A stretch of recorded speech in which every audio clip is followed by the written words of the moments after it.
எம்பெருமானார் ஜீயர் திருவடிகளே சரணம்.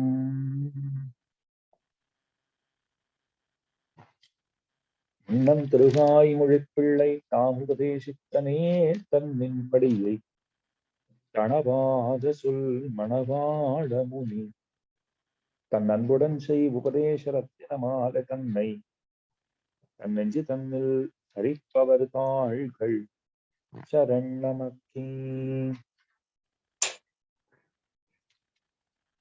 சீரார் வடக்கு திருவேதி பிள்ளை எழுதேரார் தமிழ் வேதத்தீடு தனை தாருமென வாங்கி முன்னம் பிள்ளை ஈயுண்ணி மாதவர்க்கு தாம் கொடுத்தார் பின்னதனை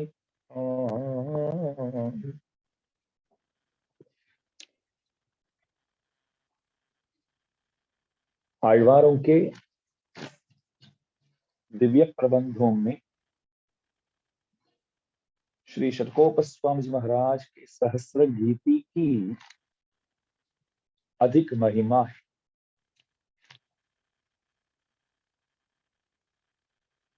वैसे सहस्र गीति सामवेद सार कहा जाता है और सकल वेद सार भी माना जाता है। उस ग्रंथ के 5 व्याख्यान भी, एक 6000 वाला ग्रंथ, फिर 9000 वाला ग्रंथ, उसके बाद 24000 वाला ग्रंथ, 36000 वाला ग्रंथ और 12000 वाला ग्रंथ। रामानुज स्वामी जी महाराज के प्रिय शिष्य ज्ञान पुत्र जो माने जाते हैं श्री कुरुकेशाचार्य स्वामी जी महाराज, उन्होंने सहस्र गीति के लिए जो व्याख्यान दिए हैं उस व्याख्यान का नाम तिर आराइरप्पड़ी 6000 वाला ग्रंथ। और वेदांत स्वामी जी महाराज द्वारा जो दिया गया टीका है, व्याख्यान है, उस ग्रंथ का नाम 9,000 9000 वाला ग्रंथ। और श्री कृष्णसूरि स्वामी जी महाराज जो पूरे के पूरे दिव्य प्रबंधों के व्याख्यान करता, साक्षात कृष्ण कन्हैया के अवतार माने जाते हैं, ऐसे श्री कृष्णसूरि स्वामी जी महाराज द्वारा कलिवेरीदास स्वामी जी महाराज के अनुमति को पाकर उन्होंने जो टीका प्रदान किए हैं, सहस्र गीति का व्याख्यान, वो 24,000 वाला ग्रंथ। और 36,000 वाला ग्रंथ जो है श्री कृष्णपाद सूरि स्वामी जी महाराज द्वारा लिखा गया प्रबंध है, व्याख्यान है, मगर उन्होंने अपने गुरु से आज्ञा कभी उन्होंने मांगा नहीं। तो आज्ञा लिए बिना उन्होंने जो ग्रंथ व्याख्यान लिखा है, तो गुरुजी बोले पूछना चाहिए पहले, तो आपने पूछा नहीं, तो यह ग्रंथ मेरे पास ही रहे, ऐसा कहकर उनके हाथों से उस ग्रंथ को आप स्वीकार करके अपने पास रखने लगे। कौन? कलिवेरीदास स्वामी जी महाराज। वो जो ग्रंथ है वो 36,000 वाला ग्रंथ।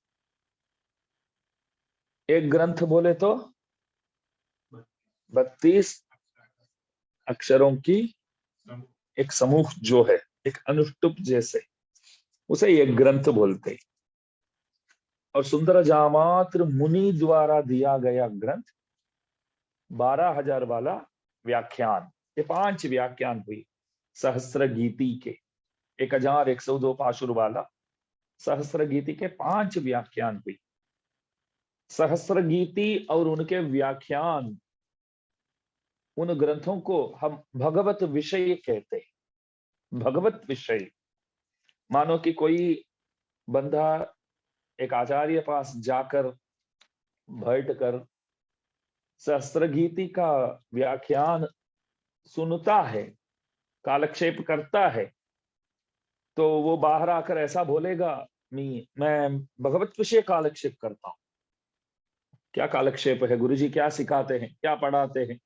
भगवत विषय कालक्षेप।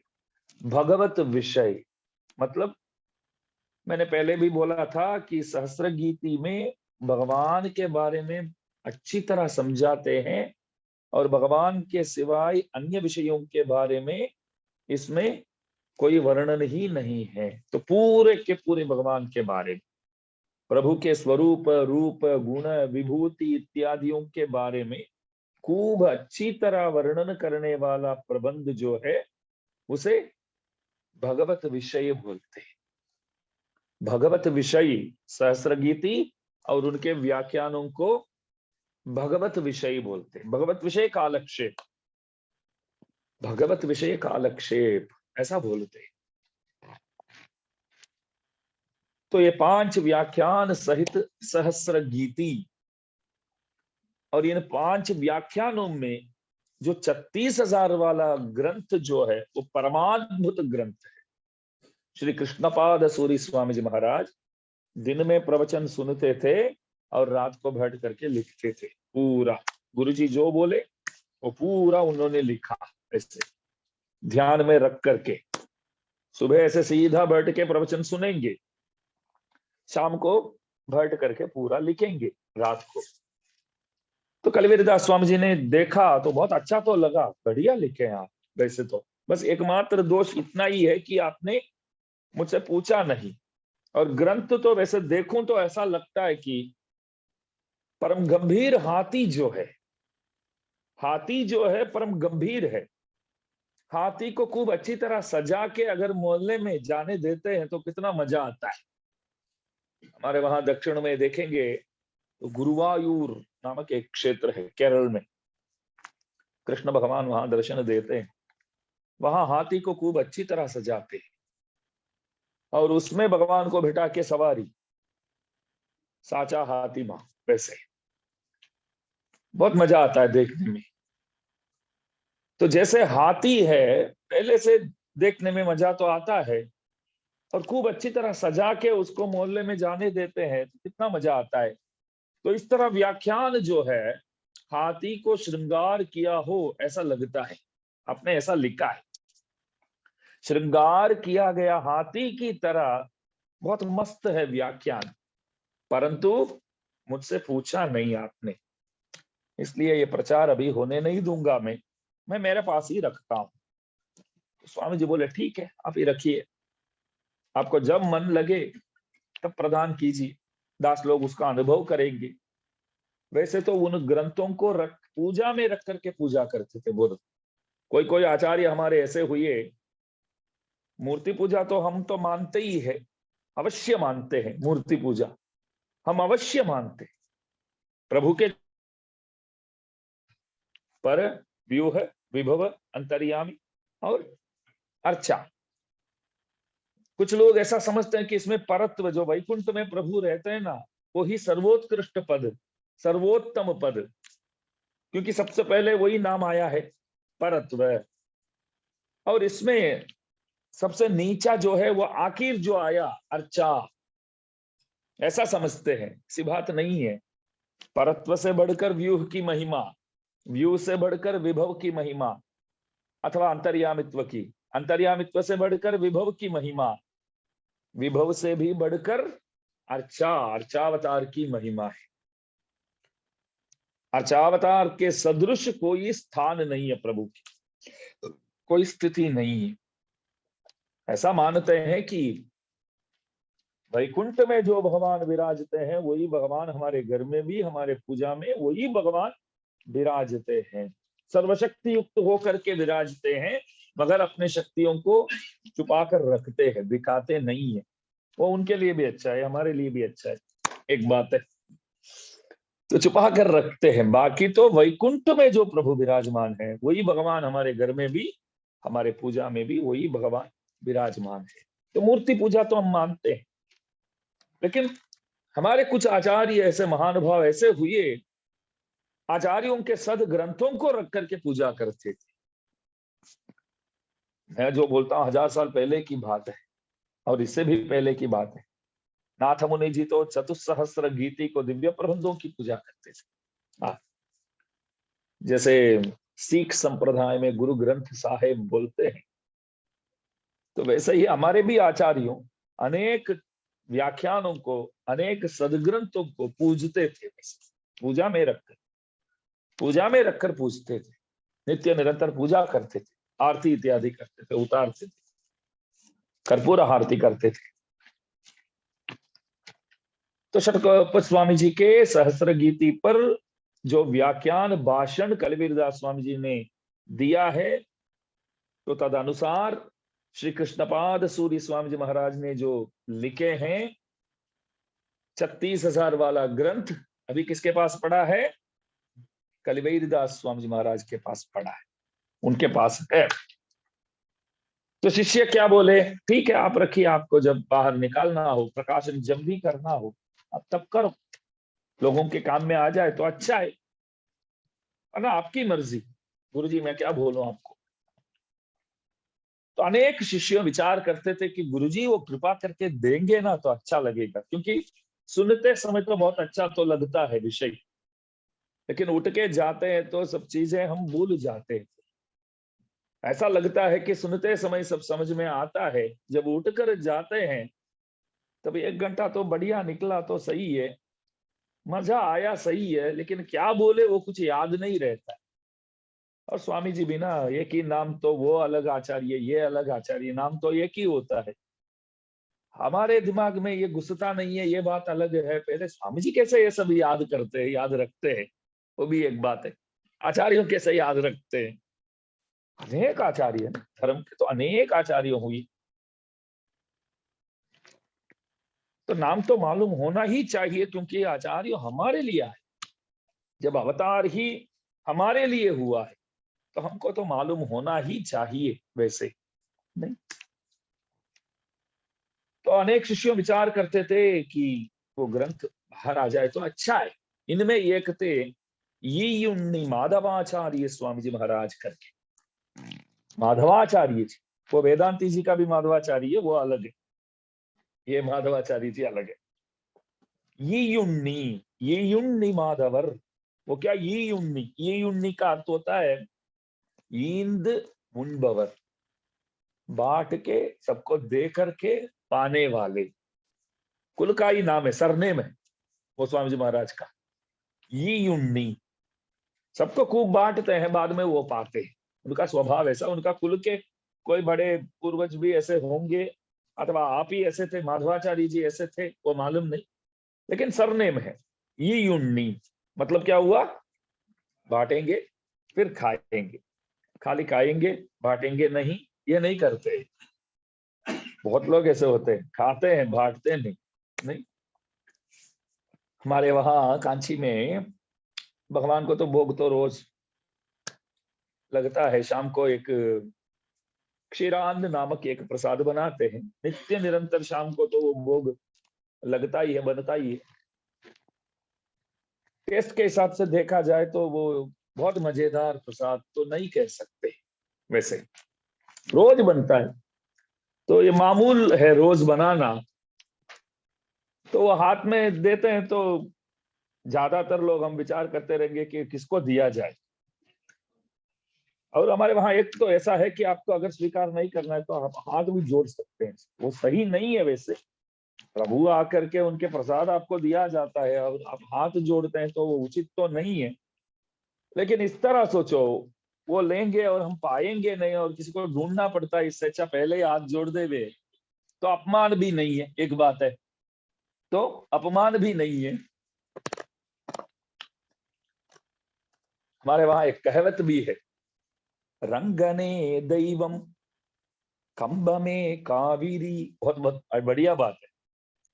रंगने दैवम, रंगनाथ से बढ़कर कोई देवता नहीं, और कंब में कावेरी, हाथ धोने के लिए क्या करना चाहिए, तालाब तो है, प्रसाद पाने के बाद वहां जाके हाथ धो सकते हैं? नहीं, वो इतना बड़ा मंदिर है तो तालाब जाके आने में, अंदर आपने प्रसाद लिया हो तो वहां से तालाब जाके आने में 1 किलोमीटर लगता है, मंदिर के अंदर ही, एक ही कैंपस में समझो।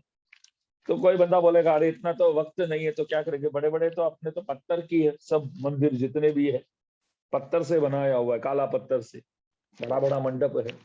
तो वहां जितने भी वो तंबा होता है ना, स्तंभ जितने भी, उसमें जा करके हाथ पूरा ऐसे ऐसे करके पूरे हाथ उसी में ही साफ कर देते हैं। पहले से ही ऐसे ही रिवाज है, सब आचार्य ऐसे ही करते थे, हम लोग भी ऐसे ही करते हैं। तो कंब में कावेरी, कावेरी के पास जाने की जरूरत नहीं है, यहाँ जो स्तंभ है वो ही कावेरी है। तो शक्कर पोंगल वैसे तो एक बात है, जूठा तो नहीं खाते मंदिर में भी, वैसे प्रसाद लेकर के वो ऊपर से ही खाना चाहिए, प्रसाद है तो ऐसे ऐसे नहीं है। ऐसे अगर घर पे आके आप खाते हैं तो ध्यान रख के हाथ धोना पड़ेगा। फिर मंदिर में अगर प्रसाद लेते हैं तो थोड़ा सा लेके, थोड़ा मुंह पीछे इस तरह करके, आ करके माथा पीछे करके, मुंह खोल के ऊपर से ही डालना पड़ता है। भूल से भी ऐसे उंगली उंगली नहीं लगाएगा ज्यादातर, वह कोई एक दो होंगे तो विचित्र, वो अलग है। तो बाकी तो सबके सब आचार्य जितने भी है, जितने भी शिव वैष्णव गण है, मंदिर में प्रसाद ऊपर से, अगर कोई ऐसे खाते हैं तो कोई देखते हैं तो डांटेंगे को, कैसे खाते हैं मंदिर प्रभु के सन्मुख। तो ये सब थोड़ा डिसिप्लिन है। धर्म क्या होता है, देखिए धर्म का मतलब है डिसिप्लिन और कुछ नहीं। धर्म है तो डिसिप्लिन होना चाहिए उसमें, वेल डिसिप्लिन्ड जो है, मैनर्स जो है, बस वही धर्म है, बाकी कुछ नहीं।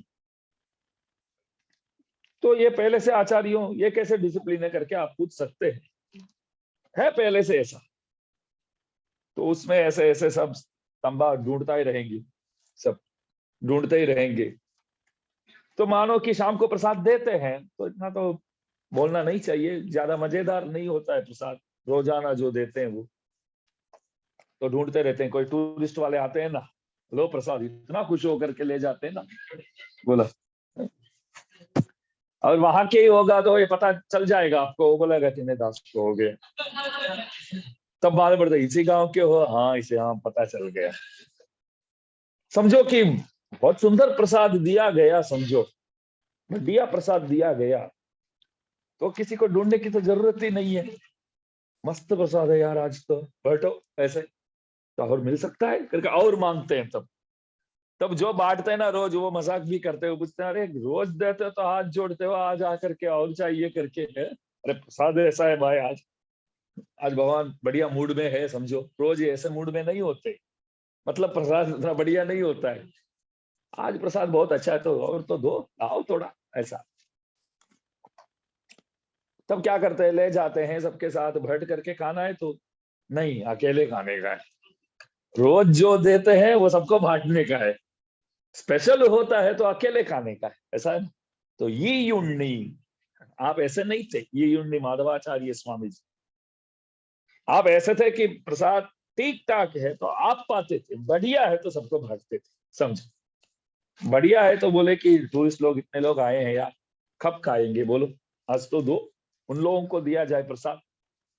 ऐसे प्रसाद है, जैसे भी है प्रसाद तो प्रसाद है, मालूम पड़ता है, लेकिन क्या करे बोलो, अपना जुबान इतना सबका खराब है, तो रुचि वगैरह इत्यादि देखते रहते हैं। मैं कुछ भागवतों को जानता हूँ हमारे वहां, ये बोलने योग्य बात है, प्रशंसनीय बात है। हमारे घर पे भी आते हैं, कुटीर पर खाने बैठते हैं, बोलते हैं कि चावल, हाँ, हाथ जोड़ते ही रहेंगे, आप परोसते रहेंगे तो ऐसे हाथ जोड़ के ही बैठे रहेंगे, परम भागवत होते। चावल, सांभर, रसम, दही, अचार, पापड़, जो भी आप बनाया वड़ा सब डाल दो एक साथ, मिक्स करके खाते। हाँ, मिक्स करके खाते, मैं हम तो सोच भी नहीं सकते। और आपको ऐसा भी नहीं लगेगा कि ये कैसे खाते हैं, ऐसा नहीं, बहुत अच्छी तरह खाते हैं वैसे, वो ऐसा नहीं लगेगा कि कैसे खाते हैं देखो, ऐसा नहीं लगता है।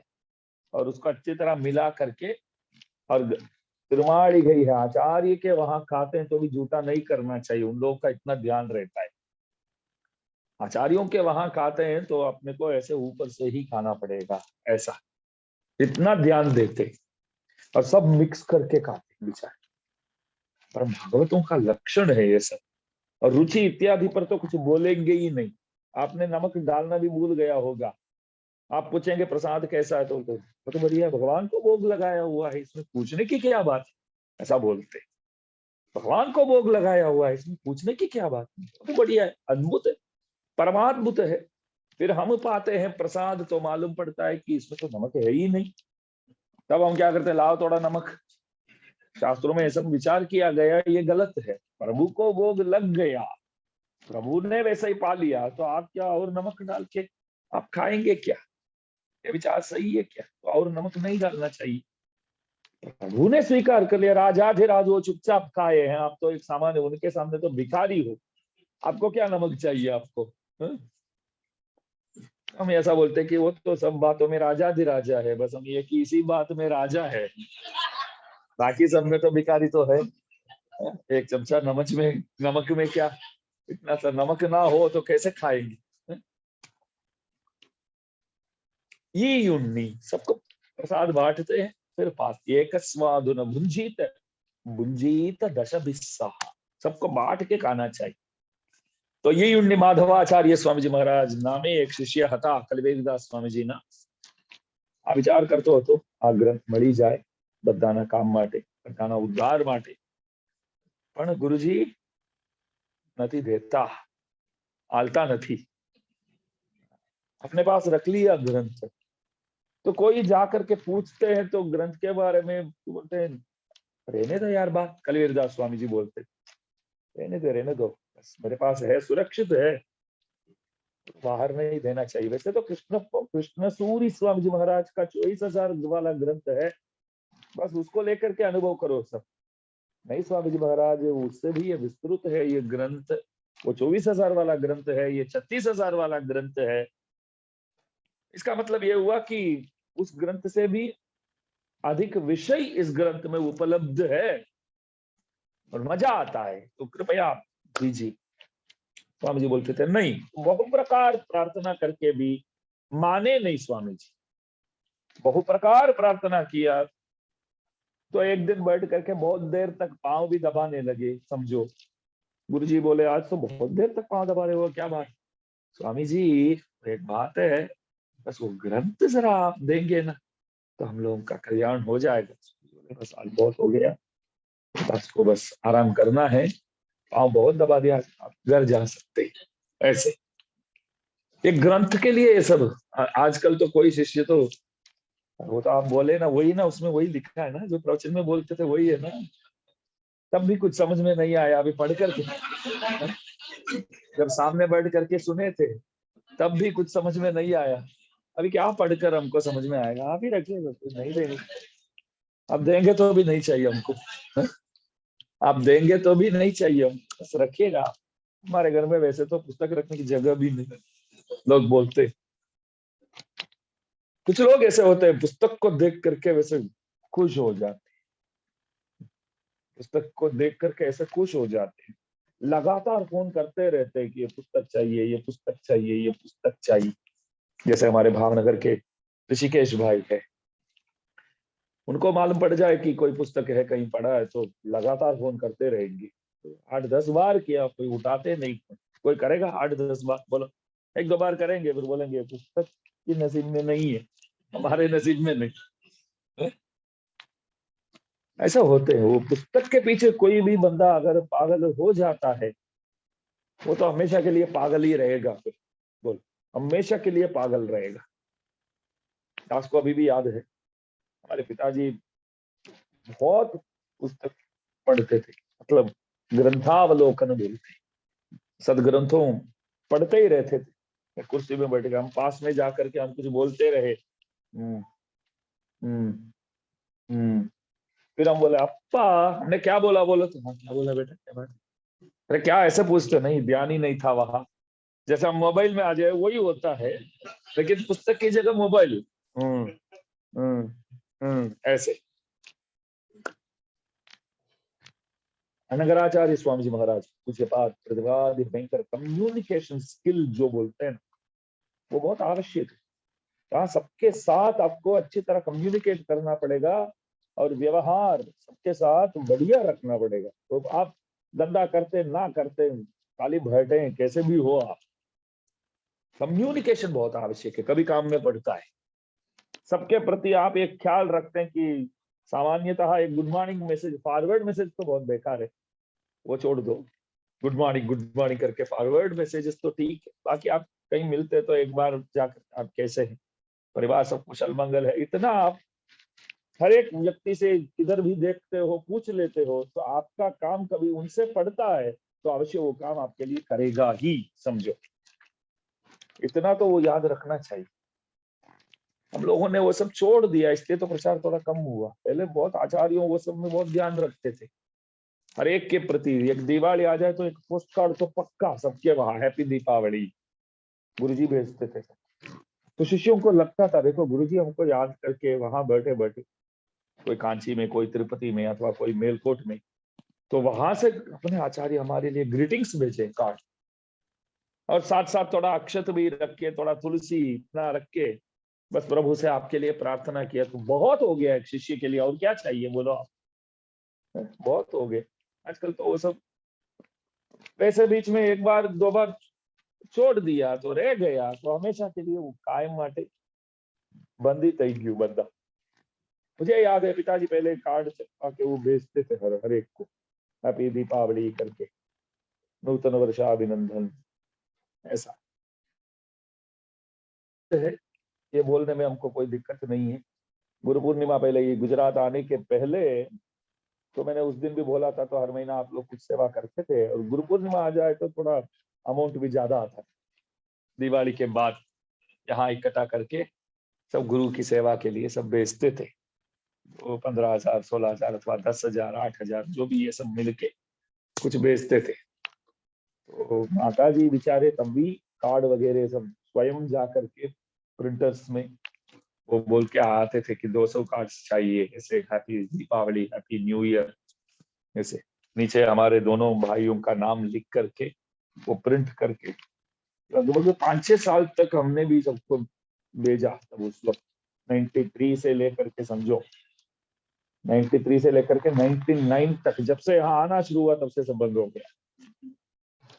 तब ख्याल तो रखते थे ना, आचार्यों बस ऐसे ही होते, बहुत ख्याल रखते शिष्यों की, बोलना नहीं पड़ता है, ख्याल तो रखते हैं। तो प्रार्थना खूब किया, मगर माने नहीं कलिवेदास स्वामी जी महाराज। तब ये युण्य माधवाचार्य जी को लगा, और अभी एक ही उपाय बाकी, एकमात्र उपाय बाकी है बस। वो उपाय ठीक है, वो अभी कोई उपाय नहीं उसके सिवाय। सीधा प्रभु के पास पहुंच गए, भगवान के पास, और भगवान को प्रणाम करने लगे, परिक्रमा खूब करने लगे माधवाचार्य। भगवान पर विचार में पड़ी गयो।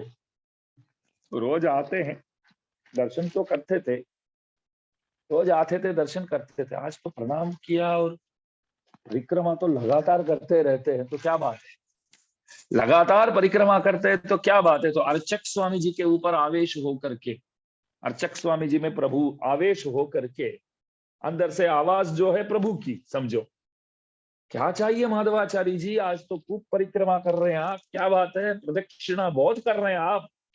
अच्छा हुआ पूछ लिया प्रभु जी, बस ग्रंथ चाहिए, वो 36,000 वाला ग्रंथ हमारे श्री कृष्णपाद सूरी स्वामी जी महाराज जो अद्भुत रीति से लिखे हैं। जिसने लिखा है वो बंदा अभी चुपचाप हो गए, समझो, उन्होंने कुछ बोले नहीं, गुरु जी ने ले लिया तो हो गया बात, मैं क्या बोलूं। लेकिन उस ग्रंथ की महिमा जो लोग जानते हैं वो लोग बैठ नहीं पाते हैं। तो बोले प्रभु को कि वो ग्रंथ हमको चाहिए, आप कृपया बताइए गुरु जी को, कलिवेदास स्वामी जी को। तो भगवान बोले आपने नहीं पूछा उनसे? अरे बहुत पूछा, बहुत सेवा करके भी पूछा, वो तो मना ही करते, तो क्या करें। अच्छा अभी उपाय तो एकमात्र आप हो गति, तो आप ही को अभी बोलना पड़ेगा। भगवान बोले चिंता मत करो, कलिवेदास स्वामी जी महाराज आएंगे तब अवश्य मैं बोलूंगा। देखिए हमारे संप्रदाय में गोष्ठी पूर्ण स्वामी जी के पास 18 बार गए रामानुज स्वामी जी महाराज, 18 बार जाने से पहले रामानुज स्वामी जी ने भी प्रार्थना किया गोष्ठी पूर्ण स्वामी जी से, मैं आपके पास आता हूं, मेरे को सिखाओ, मंत्रार्थ सिखाओ। उन्होंने तो बोल दिया कि बाद में देखेंगे, बाद में देखेंगे। तो रामानुज स्वामी जी महाराज जाके भगवान के पास जाकर के प्रार्थना किया, प्रभु आप बोलो, तब शायद सुनेंगे वो। प्रभु बोले, बोलो। प्रभु बोले तो गोष्ठी पूर्ण स्वामी जी क्या बोले मालूम है? हाँ मैं अवश्य सिखाऊंगा। बाहर आकर के बोले कि बाद में देखेंगे। प्रभु को बोले मैं सिखाऊंगा, बाहर आकर के बोले बाद में सोचेंगे, देखेंगे। ऐसा तो यहाँ अच्छा हुआ, ऐसा नहीं हुआ। कलिवीरदास स्वामी जी महाराज गए दर्शन के लिए, तब प्रभु बोले अर्चक स्वामी जी में आवेश करके, ग्रंथ जो है 36,000 वाला व्याख्यान ग्रंथ जो है वो आप कृपया ये युन्नी माधवाचार्य जी, उनको कृपया आप प्रदान कीजिए, दे दीजिए, ये जो है मेरी आज्ञा है। कलिवीरदास स्वामी जी बोले अब तो मैं क्या कर सकता, अवश्य मैं प्रदान कर दूंगा, मैं दे दूंगा प्रभु। अत्यंत पारतंत्रीय बोलते, प्रभु ने बोल दिया तो बात खत्म। शिष्यों मांगते हैं तो ठीक है, शिष्यों को गुरुजी कुछ भी बोल सकते, कुछ भी बोल सकते, हाँ भी बोल सकते, ना भी बोल सकते। लेकिन गुरुजी कोई बात बोलते तो शिष्य को हाँ ही बोलना पड़ेगा, ना नहीं बोलना चाहिए। वही तो है बात, नहीं? तो इसलिए तो बोलते हैं गुरु पद आसान है, शिष्य वृत्ति बहुत कठिन है। गुरु होना आसान है, तो मालूम पड़ता है बहुत से गुरु बैठे, गुरु तो बहुत बैठे, शिष्य वृत्ति जो है वो बहुत कठिन है। इसलिए तो प्रभु देखो जब अष्टाक्षर मंत्र बदरिकाश्रम में स्वयं नारायण स्वयं नर बन के, शिष्य भी आप ही हुए। मैंने पूछा हम किसी को तो स्वीकार करके बिठा के बता सकते थे, प्रभु बोले नहीं, आप सब तो गुरु कैसे बनना है वही तो जानते हैं, शिष्यवृत्ति तो कोई जानते ही नहीं। शिष्यवृत्ति बहुत कठिन है, बहुत कठिन है शिष्यवृत्ति। तो शिष्य कुछ बोलते हैं तो गुरुजी हाँ भी बोल सकते हैं, ना भी बोल सकते हैं, मगर गुरुजी कुछ बोलते हैं तो शिष्य को दूसरा ऑप्शन ही नहीं है, बस हाँ ही बोलना है। गुरुजी बोलते हैं तो ठीक है, वो ही करेंगे ऐसा। तो अभी प्रभु ने बोल दिया तो अत्यंत पारतंत्री, क्या बोलते हैं? अत्यंत पारतंत्री, मैं परतंत्र हूं, हम स्वतंत्र नहीं, हम परतंत्र है। परतंत्र का मतलब होता है कि प्रभु जैसे चाहते हैं वैसे वो अपने को उपयोग कर सकते हैं। वो जैसे मेरे को रखना चाहते हैं वैसे मैं रहूंगा, आपकी मर्जी, मैं आपका हूं। अचितवत पारतंत्री, ये अचित है, ये शरीर अचित है, ये अचित है, इसको मैं इधर रख के जाऊं तो ऐसा ही रहता है। वो ऐसा नहीं सोचता कि पहले मैं इधर था, देखो मेरे को इसमें बिठा के चले गए तो मैं वापस वहीं जाऊं, विचार नहीं करता, इधर रखूं तो इधर ही रहेगा। उन्होंने लिया तभी फोन हाथ में आया उनके हाथ में, नहीं, वरना वही रहता है। हम कुछ ना करें तब तक तो वही रहता है। तो अचितवत पारतंत्री, ये अचित है, जैसे मैं रखा वैसे ही रहता है। तो इस तरह प्रभु जैसे चाहते वैसे हमको रख सकते हैं। तो कलिवेगदास स्वामी जी बोले आपने बोल दिया तो मेरे को तो अभी देना ही पड़ेगा, तो मैं अवश्य दे दूंगा। तो ये युण्य माधवाचार्य जी जो है उनको भगवत आज्ञा के अनुसार भगवान ने आज्ञा दिया तो देना पड़ा, तब उन्होंने दिया। दे करके क्या बोले, इत्तैवोर्वर्कुं प्रकाशयादे अनुसंधित कुंड पोरुम। वो माधवाचार्य जी को बोले प्रभु ने आज्ञा दिया तो देना पड़ता है मेरे को, आप अनुभव करते रहो इस ग्रंथ का, परंतु सबके पास मत पहुंचा दो। अरे पहुंचाए तो क्या दिक्कत है, वो मालूम नहीं है, मेरा मन नहीं है ऐसा, मेरा मन नहीं है।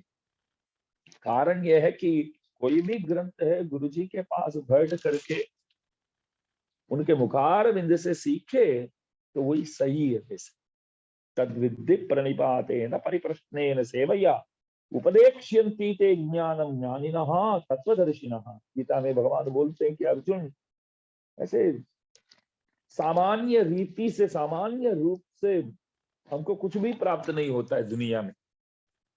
सामान्य रीति से सामान्य रूप से आसान से सब मिल जाता है क्या? नहीं, दरेक वस्तु के लिए प्रयत्न करवू जो ही आप।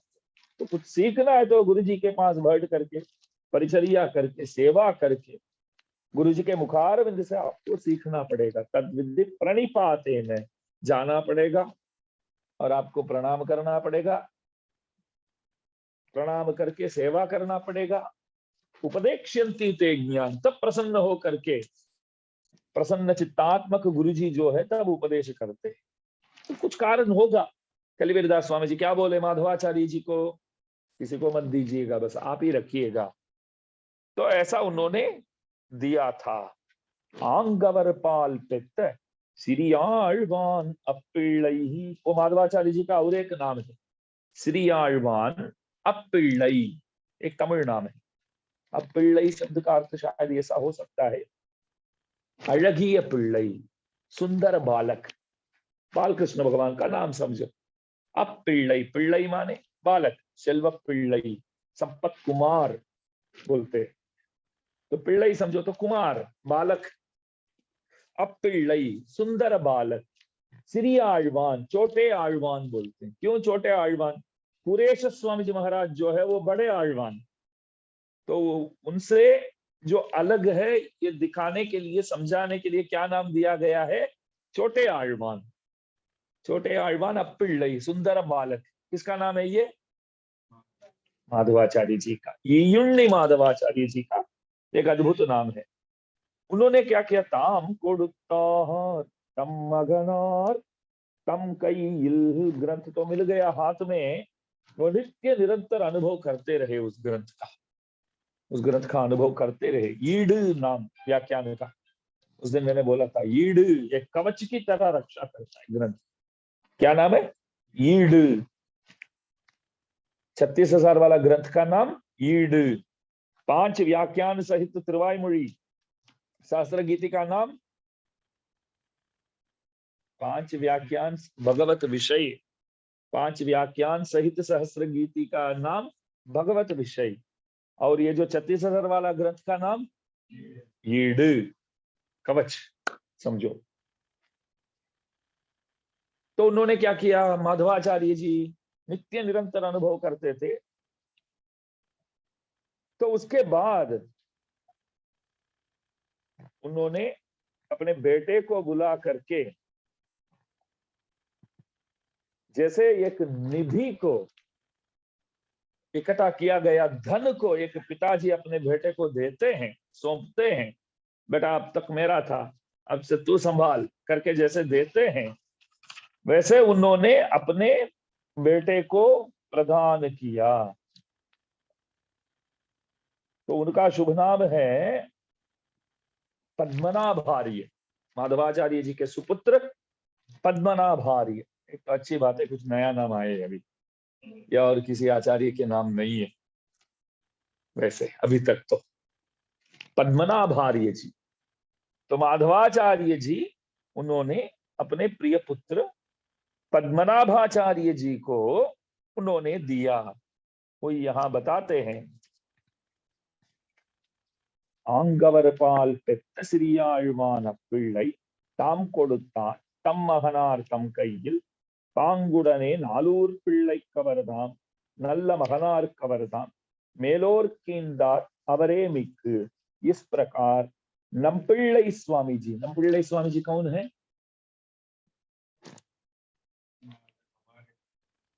वो कौन है? हमारे बालक। वेदांती जी ने बोला हमारे बालक, किसको बोले? सोचो सोचो, टाइम ले लो। कलिवीरदास स्वामी जी। कलिवीरदास स्वामी जी का नाम नमपिள்ளை, वेदांती जी के प्रिय शिष्य। वेदांती जी का नाम नंजीयर। पराशर भट्टर स्वामी जी बोले नंजीयर। और इस प्रकार नमपिள்ளை स्वामी जी से वह ग्रंथ पाए हुए श्री आழ்வான் अप्पिள்ளை नामक पूर्वोक्त माधवाचार्य स्वामी जी ने उसे अपने पुत्र श्री पद्मनाभाचार्य स्वामी जी को दिया। उन्होंने तो कृपा से उसे नालूर पिள்ளை नामक श्री वराहाचार्य स्वामी जी को प्रदान किया। फिर उन्होंने उसे नालूराचान पिள்ளை अथवा देवराजाचार्य नामक अपने पुत्र को दिया। ये ग्रंथ किस तरह आज तक परंपरा बरब्रह्मण्य स्वामी जी महाराज तक कैसे आया। सबसे पहले कलिवीरदास स्वामी जी महाराज दिन में प्रवचन करते थे, श्री कृष्णपाद सूरी स्वामी जी महाराज उसे सुनते थे, रात को आकर के घर में पूरा लिखते थे। उस ग्रंथ का नाम 36,000 वाला ग्रंथ ईड, बराबर। और गुरुजी बोले कि अनुमति नहीं लिया आपने तो मेरे को ही दो, तो अपने पास ही रखते थे। तो जाके प्रार्थना किसने किया ग्रंथ के लिए? माधवाचार्य। तो गुरुजी ने दिया नहीं, तो क्या किया उन्होंने? भगवान के पास जाकर के उन्होंने निवेदन किया, तो प्रभु ने आज्ञा दिया तो देना पड़ा, तो दिया। तब क्या बोले दे करके? प्रचार नहीं करने का, आप अपना अनुभव कर लो, पढ़ो, खुश हो जाओ, बस किसी को नहीं बताने का है, ऐसे किसी को देने का भी नहीं, ऐसे। तो दिया। तो बाद में उन्होंने अपने बेटे का नाम क्या है? पद्मनाभार्य स्वामी जी। किसके बेटे थे? माधवाचार्य जी। तो ये उन्नी माधवाचार्य जी के प्रिय पुत्र पद्मनाभाचार्य जी को वो दिया गया था। तो उन्होंने अपने प्रिय शिष्य नालूर पिल्लई नामक श्री वराहाचार्य स्वामी जी महाराज को उन्होंने दिया। वो वराहाचार्य स्वामी जी महाराज नालूर पिल्लई, उन्होंने अपने प्रिय पुत्र नालूराचान पिल्लई नामक देवराज गुरु को दिया। क्या दिया? ईड, 36,000 वाला ग्रंथ। किसने दिया? अभी आखिर किसने किसको दिया? नालूर पिल्लई ने अपने प्रिय पुत्र, नालूर पिल्लई का नाम वराहाचार्य स्वामी जी महाराज, अपने प्रिय पुत्र देवराज आचार्य जी जो नालूर आचान पिल्लई, तो उनको दिया, बराबर। आज भी मेलकोट में हम लोग जैसे मंदिर के अंदर जाते हैं तो वैसे ध्वज स्तंभ तो होता है मंदिर के अंदर, बहुत बड़ा सोने की स्तंभ, ज्यादातर अथवा लकड़े की, सोने की, चांदी की स्तंभ, तो बड़ा ध्वज स्तंभ तो रहता है। कुछ विशेष मंदिरों में तो सोने की स्तंभ है, बहुत बड़ा स्तंभ। उस वहां प्रणाम करके ही अंदर जाना चाहिए, वहां प्रणाम करके अंदर जाना चाहिए। जैसे मेलकोट में जाते हैं तो वहां नहीं प्रणाम करते हैं, आप सीधा एंट्री मारते हैं, अंदर जाते हैं तो राइट साइड में रामानुज स्वामी जी महाराज का मंदिर होता है, सीधा प्रभु दर्शन देते हैं। याद है आपको? सीधा प्रभु अंदर दर्शन देते हैं। हाँ, जैसे अंदर जाते हैं। मैं क्यों इनसे पूछा? इसके पीछे एक रहस्य है। क्यों पूछा आपसे? आप भी तो गए थे, आपसे क्यों नहीं पूछा? वो अकेले आया है, अभी पूछ सकता हूँ। अभी आपको पूछू तो वहां लगेगा ये अकेले जाके आ गए सब जगह, हमको लेके भी नहीं गए, ऐसे धर्मपत्नी पूछेंगे ना। तो सीधा जाते हैं तो राइट साइड में रामानुज स्वामी जी महाराज विराजते, सीधा सामने प्रभु विराजते। हम लोग जाते तो वो ध्वजस्तंभ के पास पहले प्रणाम नहीं करते, रामानुज स्वामी जी के पास जा करके वहां प्रणाम करते। वो प्रणाम रामानुज स्वामी जी के लिए नहीं, वहां बैठ करके ये देवराजाचार्य जी, कौन?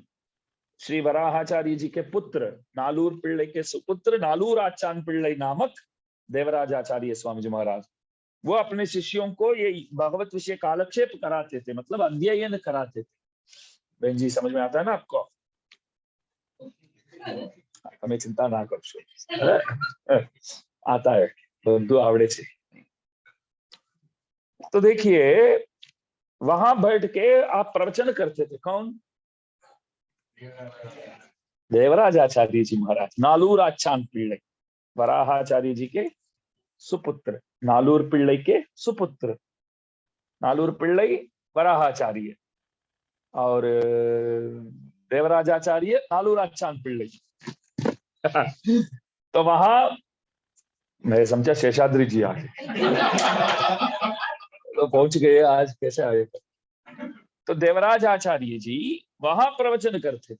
बोल, प्रवचन वहां करते थे, तो इसलिए वो हम याद करते हैं। आज भी जाते हैं ना तो हम याद करते कि यहाँ बैठ करके आपने सबको पढ़ाया, उस ग्रंथ अनुभव कराया आपने। हम उस जमाने में तो नहीं थे। अच्छा है तो जहां हुआ तो वो जगह पे हम अपना प्रणाम तो करें, हम कम से कम इतना तो कर सकते हैं। तो वहां प्रणाम करके फिर प्रभु को प्रणाम करते। इसका मतलब ये होता है कि आपसे बढ़कर आपकी जो कथा जो है, आपका वर्णन जो है, वो हमारे लिए तो परमोद्देश्य है। आप भी बाद में आते, भागवत जी अच्छा लगता है या भगवान अच्छे लगते हैं, तो लोग बोलते हैं भागवत जी अच्छा लगता है हमको, भगवान तो वैसे अलग से चाहिए ही नहीं। भागवत जी में तो पूरा प्रभु समावेश हो चुके हैं।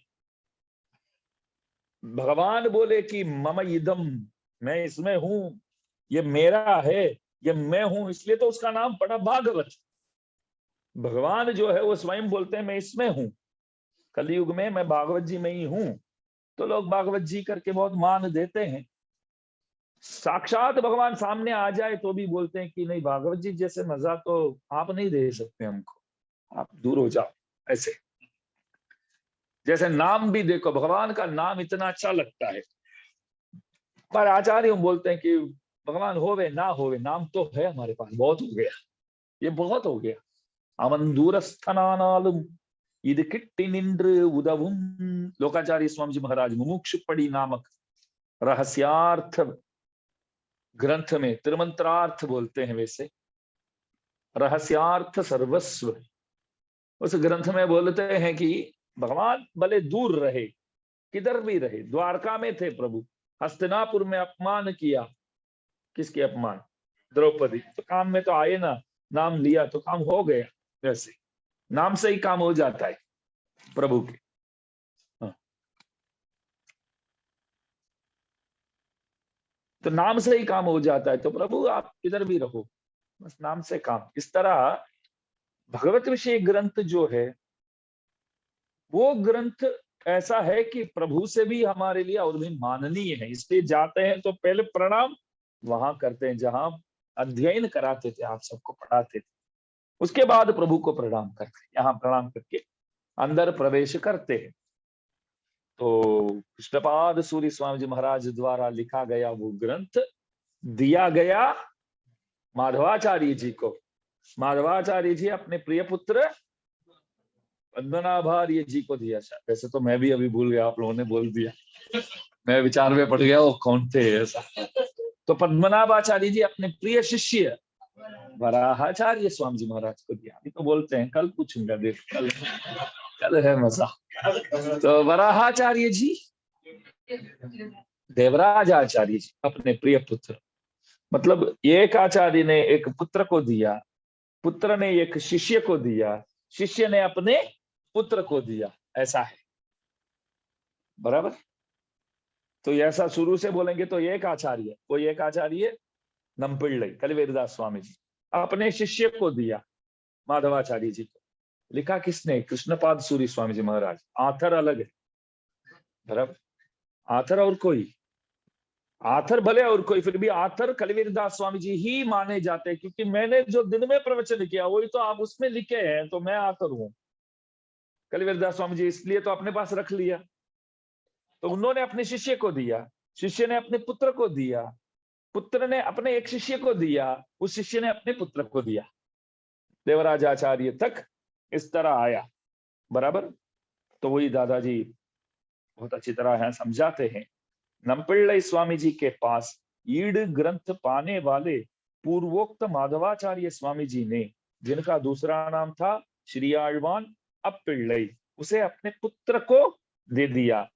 उन्होंने श्री वराह स्वामी जी को दिया, उन्होंने अपने पुत्र श्री देवराज स्वामी जी को दिया, और उन्होंने अपने शिष्यों को दिया। अभी तक तो शिष्य को दिया, शिष्य को दिया, अभी आगे प्रचार खूब होने लगा। समय बहुत हो गया अभी, समय बहुत होने के बाद सबको लगा कि अभी प्रचार करते हैं आगे। अभी तक तो उनका नियम का पालन करते थे, अभी बहुत समय हो गया, और उस वक्त जरूरत भी था कि सबको समझाए सहस्त्र गीति के बारे में। तो उन्होंने, या उस वक्त भगवान ने कुछ आज्ञा इस तरह दिया होगा कि आगे प्रचार करो, तो अपने शिष्यों को दिया। कहते हैं कि अभी तक किसी आचार्य ने इस ग्रंथ का प्रवचन नहीं किया, परंतु केवल पुस्तक ही एक से दूसरे को दी गई, ग्रंथ को लेकर के विवरण किसी ने नहीं दिया अभी तक, बस ग्रंथ ही एक के हाथ से दूसरे के हाथ पर अभी तक दिया जाता है। ऐसा क्रमेण श्री वरवरमणि स्वामी जी ने ही इसका प्रचार करना शुरू किया। प्रचार करना शुरू किसने किया? लगभग उसके बाद 250 साल के बाद वरवरमणि स्वामी जी महाराज, 250 तो नहीं होंगे, एक मिनट, 1157, 1137 में रामानुज स्वामी जी महाराज वैकुंठ पधारे। 1157 में कलिवीरदास स्वामी जी महाराज का अवतार हुआ। अभी 2022 ना, तो इस तरह 1157 1157 किसका अवतार हुआ? कलिवीरदास स्वामी जी महाराज का। लगभग 105 साल रहे कलिवीरदास स्वामी जी महाराज, तो 1162 तक रहे। नहीं, एक मिनट, हाँ, 12 तब तक रहे। तो 1157 से लेकर के 1262 तक, हाँ लगभग।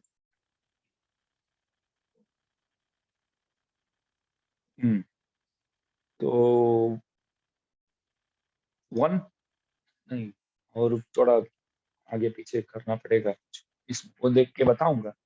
फिर लोकाचार्य स्वामी जी 1370 में वरवरमुनि स्वामी जी का अवतार। कब? 1370।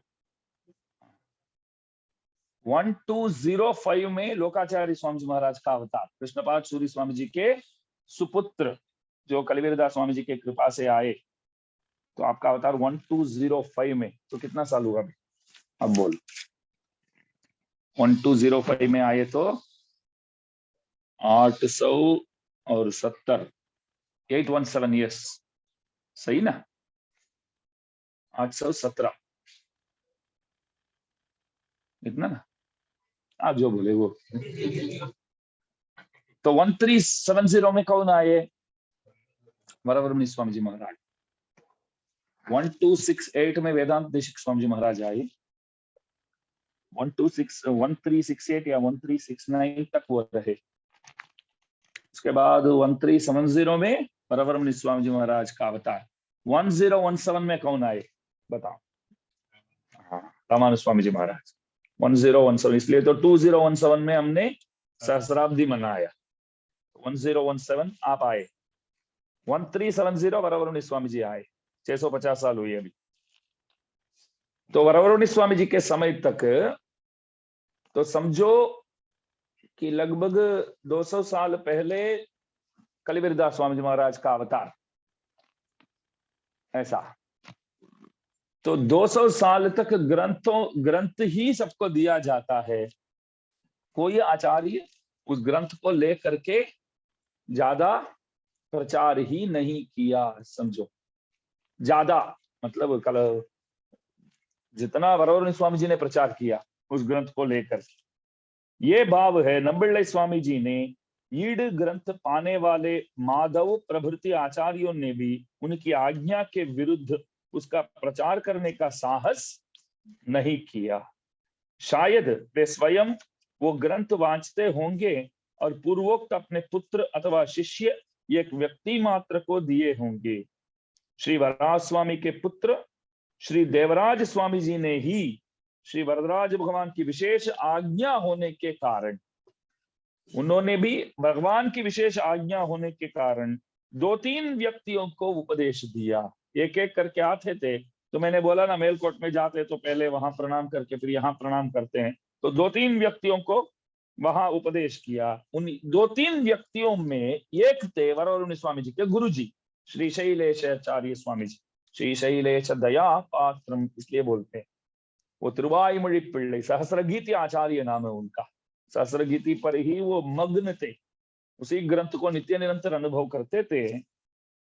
तो उनका नाम श्रीशैलनाथ स्वामी जी महाराज, श्रीशैलेश स्वामी जी महाराज, वो भी एक थे। तथा च श्रीशैलनाथ स्वामी जी के समय ईड ग्रंथ का थोड़ा सा प्रचार होने लगा तो सही, परंतु पूर्ण प्रचार किसने किया? वरवरमुनि स्वामी जी महाराज ने ही किया। तो ईड परंपरा बोलते हैं, ईड परंपरा। जैसे पूज्यपाद पहले अकारकनी रामानुजाचार्य स्वामी जी महाराज, अकारकनी श्रीनिवास वरदाचार्य स्वामी जी महाराज, अकारकनी रामानुजाचार्य स्वामी जी महाराज, अकारकनी संपत कुमार आचार्य स्वामी जी महाराज, अकारकनी अनंताचार्य स्वामी जी महाराज, फिर दास का नाम, जैसे ईड परंपरा। इस तरह पहले कलिवीरदास स्वामी जी के पास बैठ करके श्री कृष्णपाद सूर्य स्वामी जी महाराज पूरे लिखे और ग्रंथ को गुरुजी ने ले लिया। फिर मांगा किसने? माधवाचार्य। माधवाचार्य जी पद्मनाभाचार्य जी को दिए, पद्मनाभाचार्य जी अपने शिष्य वराहाचार्य जी को दिए, वराहाचार्य जी अपने ही पुत्र देवराज आचार्य जी को दिए, और देवराज आचार्य जी 2-3 आचार्यों को उपदेश किया। उन 2-3 आचार्यों में एक थे श्री शैलेश स्वामी जी महाराज, वरवरुण स्वामी जी के गुरु जी। तब तक बहुत कम प्रचार ही हुआ था ग्रंथ का, थोड़ा सा प्रचार होने लगा तो सही, परंतु पूर्ण प्रचार साक्षात शेषावतार श्री वरवरुणींद्र स्वामी जी महाराज के द्वारा ही हुआ। इसलिए वरवरुण स्वामी जी को एक अद्भुत नाम है, ईट पेरुकर। ईट पेरुकर का अर्थ होता है ईड महाग्रंथ को बढ़ाने वाले, उसका अभिवृद्धि करने वाले। ईट पेरुकर क्या बोलते हैं? ईड माने वो ग्रंथ, व्याख्यान 36,000 वाला ग्रंथ, पेरुकर अभिवृद्धि करने वाले और भी बढ़ाने वाले, वैभव बढ़ाने वाले। इसलिए तो साक्षात रंगनाथ भगवान आपके शिष्य बन करके आपके मुखारविंद से कालक्षेप किया, भगवत विषय कालक्षेप। यहाँ तक आज का विषय है, तो कल आगे अनुभव करेंगे। कल बहुत अद्भुत विषय है, विशिष्ट दिव्य नामों का प्रभाव कथन, बहुत मजा देने वाला विषय है। तो कल शाम को, रात को इस तरफ 9 बजे बैठेंगे और सत्संग करेंगे। सबको जय श्री राम।